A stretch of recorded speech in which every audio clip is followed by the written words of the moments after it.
Hello, today I will share with you a solved case. Solved cases are just as important as unsolved ones because they bring us hope.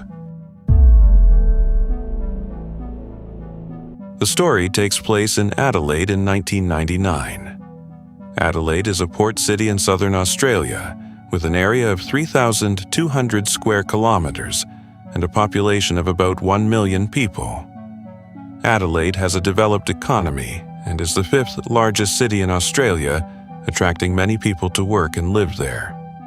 Today's story consists of two main cases, both occurring in Adelaide. So, what happened on that day? How are these two cases related? Next, let's turn back time to April 1999. In early April 1999, the Adelaide police received a call reporting that a woman's daughter, 30-year-old Maya Yakic, had gone missing. Upon receiving the call, the Adelaide police began an investigation. They approached Maya's friends and searched several areas she frequented, but found no promising leads. On April 17, 1999, a police officer went out to the parking lot and saw a note placed under the windshield wiper of a car. He took the note and was extremely surprised when reading its content. The note read, "There is a dead girl in the bushes near the main road at the Payneham police station. This is not a joke. You'd better get there." After reading the note, the police officer immediately reported the situation to his superiors. However, the superiors were not surprised to hear the news, because on the night of April 12th, about 5 days prior, they had received two anonymous phone calls regarding the incident which they had recorded. Seems to be a body of some sort in the bushes there, not too sure. I'm hanging around the old Payneham police station.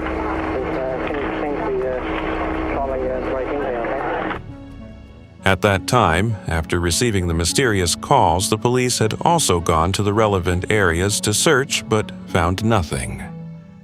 Therefore, the police assumed that the calls might just be a prank. 5 days later, they received a note with similar content. The police simply thought that someone with too much free time was causing trouble.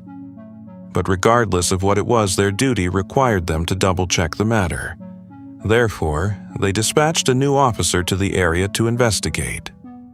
The location mentioned in the note was actually next to an abandoned police station, not one currently in use. Being a newcomer, he meticulously searched every nook, cranny, and bush around the area. Sure enough, he found the body of a girl under a layer of leaves and branches. He then immediately called to report to his superiors. Following a forensic examination, it was determined that the victim was strangled to death with clothing, and the time of death was April 12th, 5 days prior. After identifying her, the police confirmed the victim was the 30-year-old woman who had gone missing days ago, Maya Yakic. It was known that she was a Croatian immigrant living in Adelaide. Regarding the timeline, the forensic doctor concluded Maya was murdered on April 12th. The police received the mysterious note and found the body on April 17th. Notably, on the evening of April 12th, the police had also received two anonymous phone calls spaced a short time apart. Through voice analysis, it could be deduced that both calls were made by the same person. After receiving the calls, the police had sent personnel to search but found nothing. It turned out that there were two abandoned police stations on Payneham Road, and they had sent people to search the wrong location. Based on the available clues, the police deduced that the two anonymous phone calls on the night of April 12th were from the murderer, and the note left under the police car's windshield wiper on the 17th was also written by the killer. Perhaps the killer did this hoping that Maya's body would be discovered as soon as possible. Because the police failed to find her on the 12th, the killer wrote another anonymous letter to remind them. After grasping these clues, the police immediately examined the anonymous letter and discovered that there were absolutely no fingerprints or DNA on it. This showed that the killer was very arrogant. He had dumped the body near the police station and contacted the police after committing the crime as if he was playing a game with them and enjoying it. The victim, 30-year-old Maya, was very kind and never offended anyone. However, she had a huge argument with her mother and moved out right before the incident happened.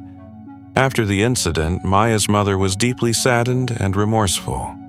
She felt that if the argument hadn't happened, Maya wouldn't have moved out on her own, and she would never have fallen into such a situation.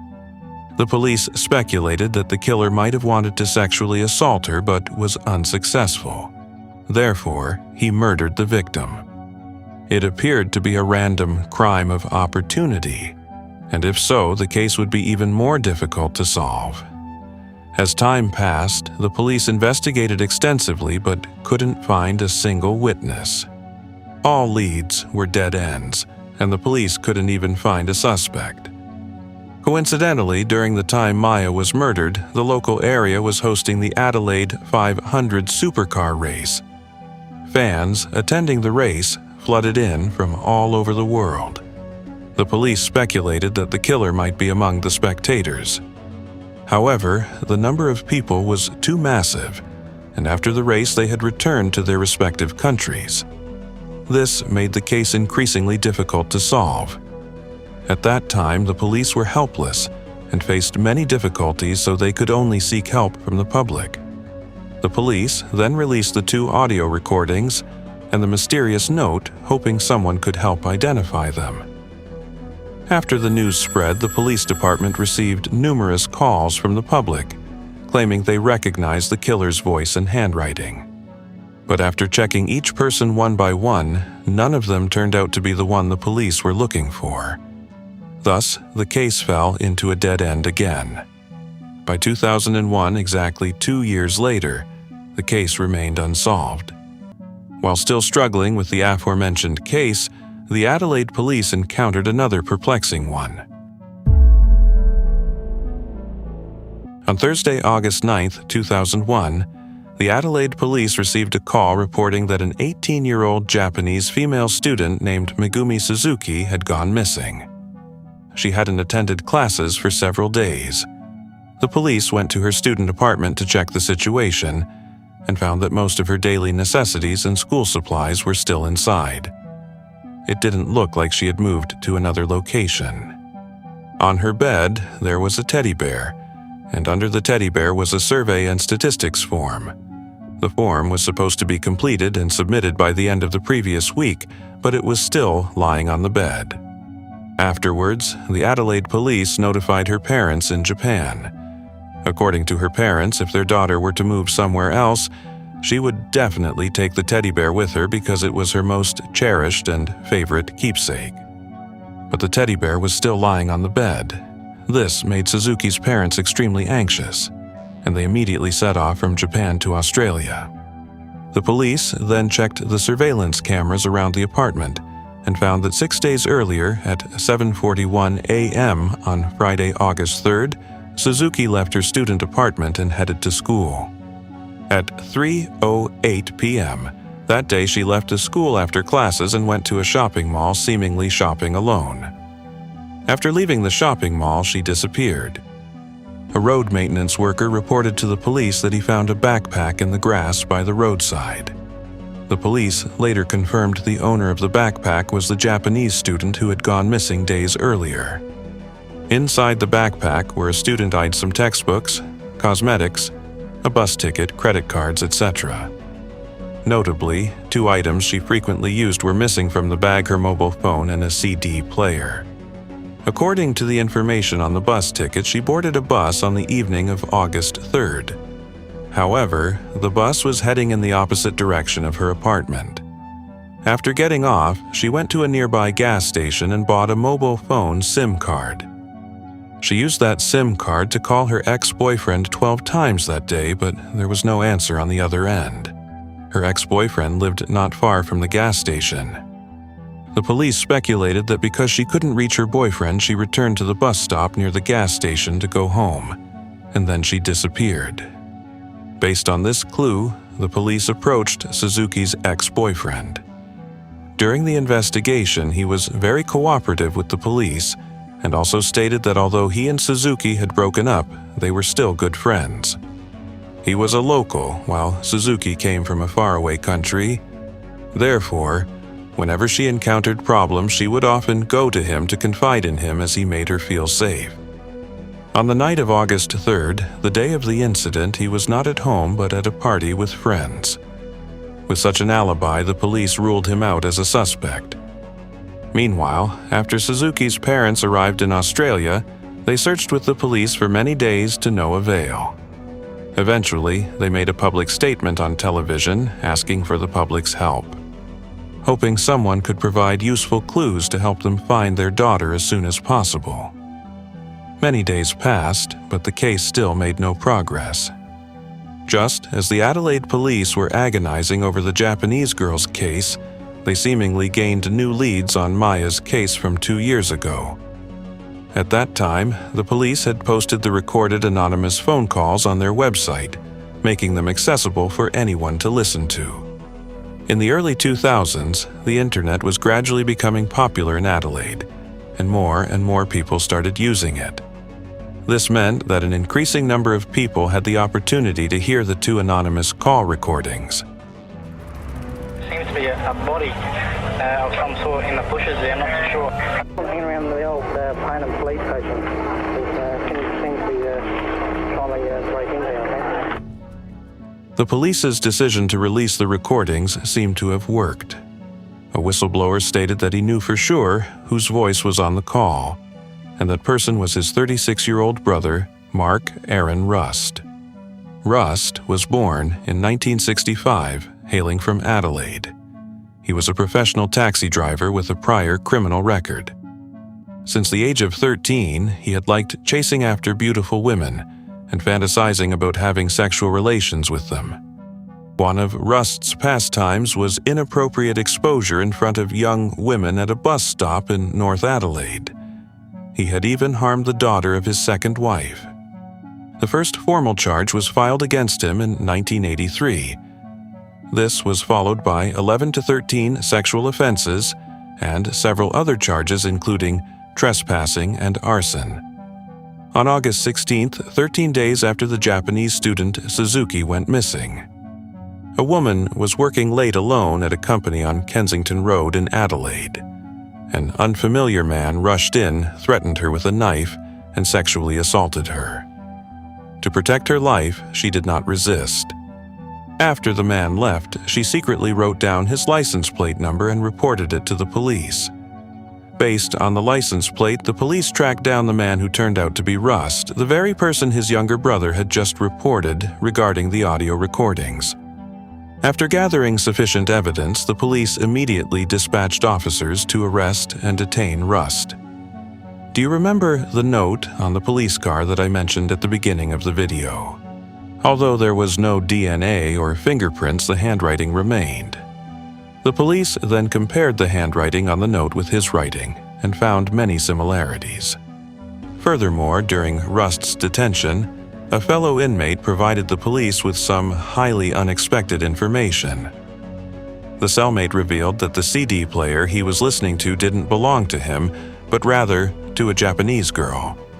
In addition, he constantly bragged about the records he had achieved.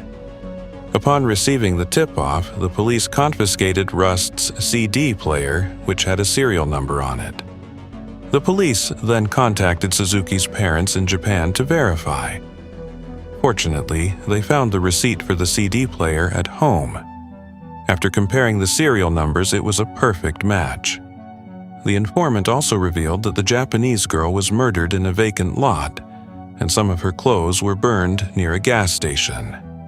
On the night of August 3rd, when the incident occurred, there was indeed a small fire near the gas station. Firefighters had found traces of clothing in the burn residue, but nothing else. The informant also recounted that after killing her, he threw her into a trash bin next to the vacant lot. The police subsequently searched the dumpsters near the vacant lot, but found nothing. They had likely been transported to the landfill. The police had to dispatch a massive force to turn the landfill upside down, and they finally found her.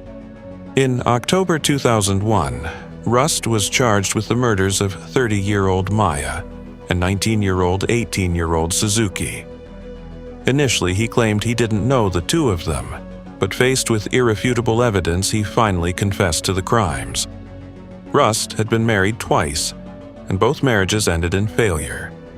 He suffered from a medical condition called Klinefelter syndrome, which is a sex chromosome disorder.